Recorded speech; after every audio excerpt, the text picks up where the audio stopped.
sour hickory and chestnut.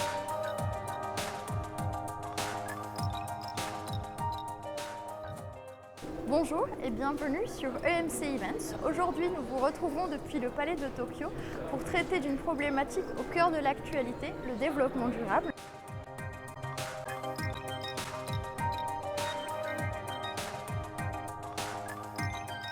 Luxe et responsabilité sociétale peuvent-ils aller de pair? Quels enjeux pour les acteurs de ce secteur rarement associés au débat, le développement durable? Une question devenue incontournable pour les entreprises comme pour les consommateurs.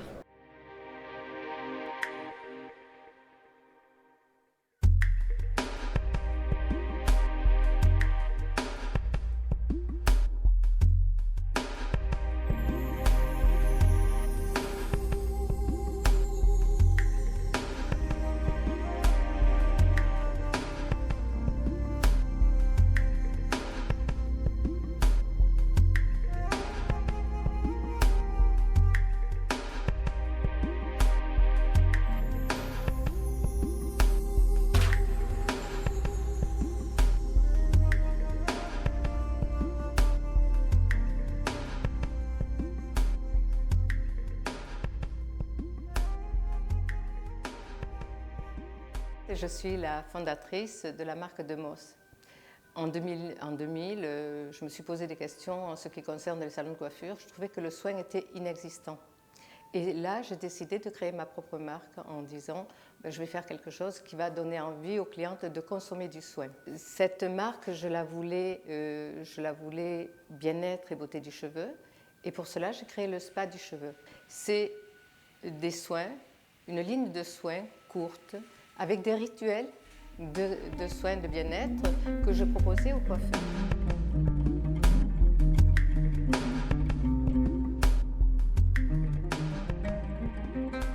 Ensuite, j'ai voulu aller plus loin dans le bien-être et la beauté du cheveu et j'ai créé l'Instant Demos. C'est un institut luxueux, intimiste. Nous recevons nos clientes dans des cabines privées. Nous avons pris des mobiliers de récupération pour aller toujours dans le côté développement durable, le côté écologie. Respectueuse de l'homme et de l'environnement, j'ai souhaité créer une ligne bio et je me suis beaucoup investie pour la ligne. Donc nous avons mis 3 ans de recherche, de formulation pour créer une ligne courte, efficace et qui conjugue le bien-être et la beauté du cheveu. Donc je vous présente la crème de jour qui est une crème d'hydratation pour le cheveu. C'est le soin quotidien d'hydratation du cheveu. Donc je vous la conseille particulièrement pour les longueurs et les pointes sèches. Ça vous aide à vous coiffer. Vous pouvez aussi l'utiliser très facilement après votre shampoing, un soin sans rinçage. Et vous la remettez au quotidien sur vos cheveux.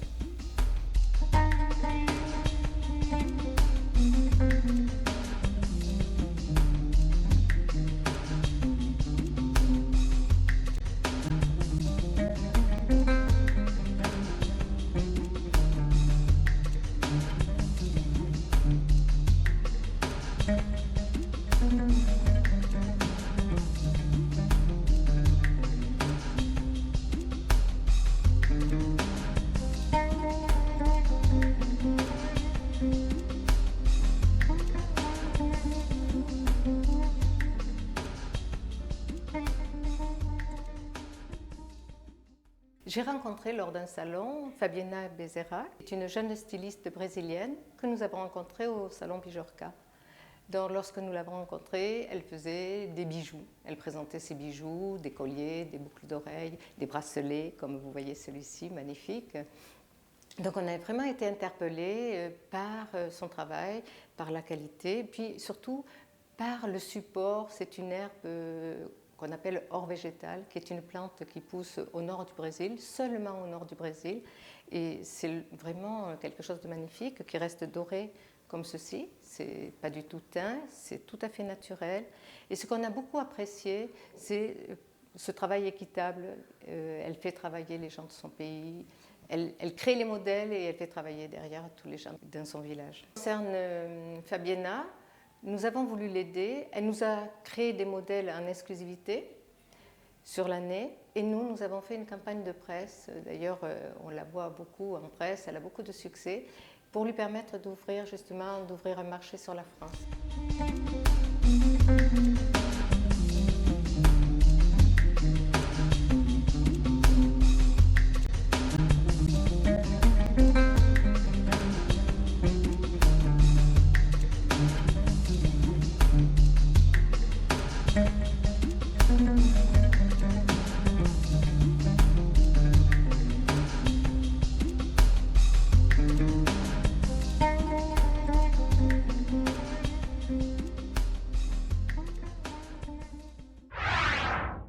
Alors, Élise, vous avez une approche très particulière, très originale du design. Est-ce que vous pouvez nous en parler brièvement et nous expliquer votre source d'inspiration? Effectivement, ma source d'inspiration est généralement liée aux matériaux divers, comme le bois, le plastique et aussi le papier, que je travaille depuis plusieurs années maintenant et qui est aujourd'hui présent sur ce stand via un travail sur l'origami et le pliage.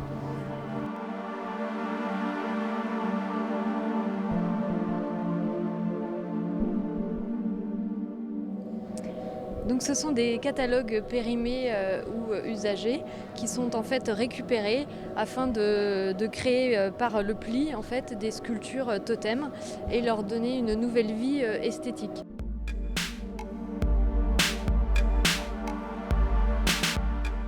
Ce travail est parti en fait d'une commande particulière d'une marque italienne qui souhaitait en fait valoriser dans son showroom et mettre en valeur en fait des objets qui sont éco-friendly, c'est-à-dire qui mettent en fait en valeur un certain process sur le recyclage. D'où cette idée en fait de leur proposer en fait de récupérer leurs anciens catalogues pour créer des sculptures décoratives dans un espace.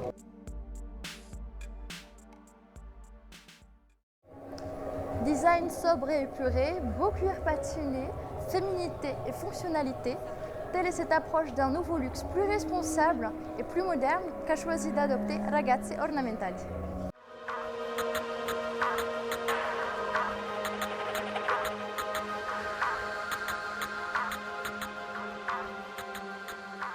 Ragazzi Ornamentali, c'est une marque française avec un nom italien qui est née il y a 1 an et demi.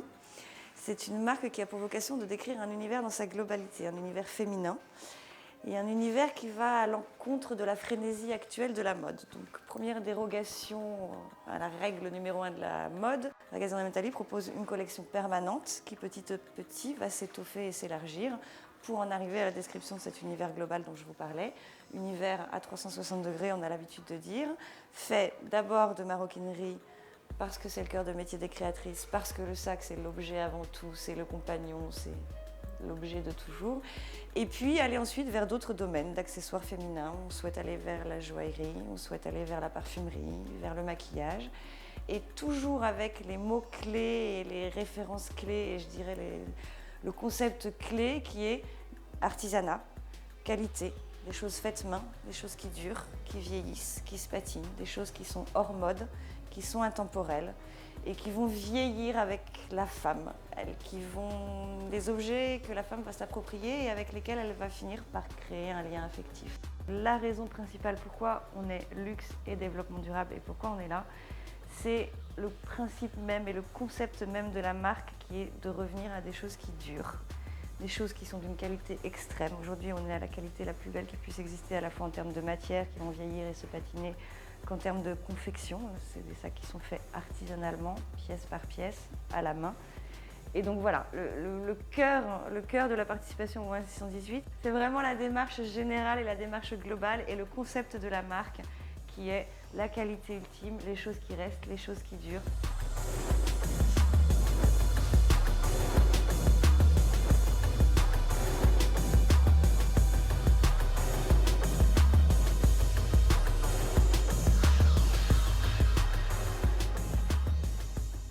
Palais de Tokyo, ça a été un petit peu la même chose. Les 2 fois, les gens arrivent sur le stand et vous disent « c'est pas du cuir que vous faites. Si vous faites du cuir, c'est pas écolo. » Alors pourquoi vous êtes là? On a essayé, et parce que c'est vraiment la démarche de la marque et parce qu'on est une nouvelle marque et parce qu'on a 2 créatrices qui sont très concernées par tout ce qui est, je préfère dire éthique et développement durable que écologie, tout au long du process de développement, de fabrication, de transport et même de conception. C'est des objets qui sont faits, je vous l'ai dit, pour durer, pour vieillir, pour se patiner, mais qui sont aussi discrets puissent-ils être à l'extérieur, qui sont aussi des objets très fonctionnels. Le veau qui est là est un veau qui a été tanné avec un taux de chrome considérablement réduit par rapport à ce qui se fait habituellement lors du tannage. Aucun procédé n'est utilisé après le tannage, il est complètement naturel, c'est pré-tannage obligatoire et ensuite complètement naturel. Le buffle qui est à l'intérieur de celui-ci, par exemple, est tanné végétalement et de la même façon complètement naturel.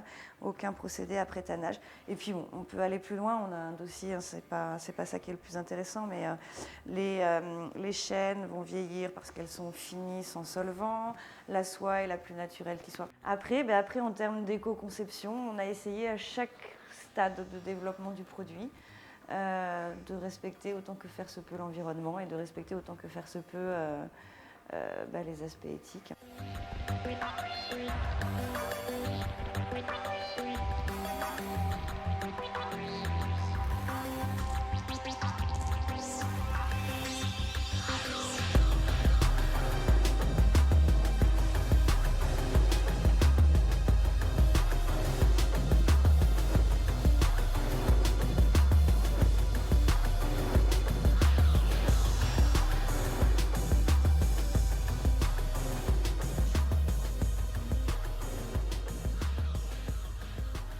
En matière de luxe, le savoir-faire ne se limite pas aux ateliers traditionnels. Au contraire, résolument moderne, aujourd'hui il revêt un aspect de plus en plus avant-gardiste.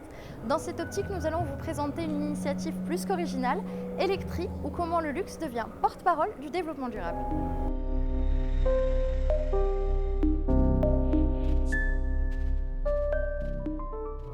Vivien, bonjour. Bonjour.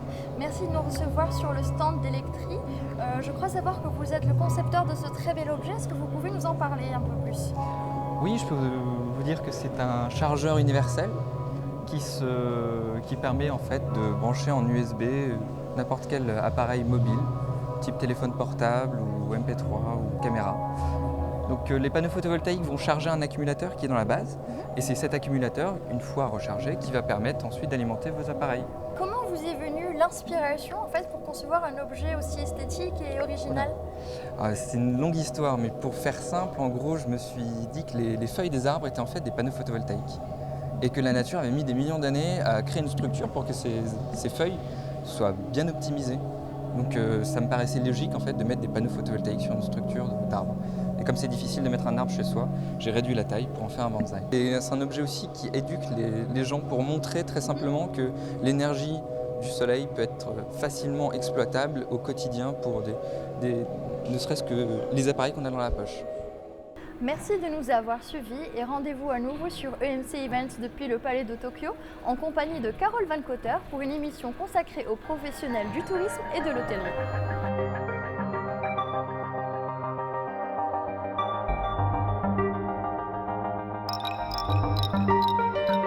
The Corinthians dot the hillsides where once there were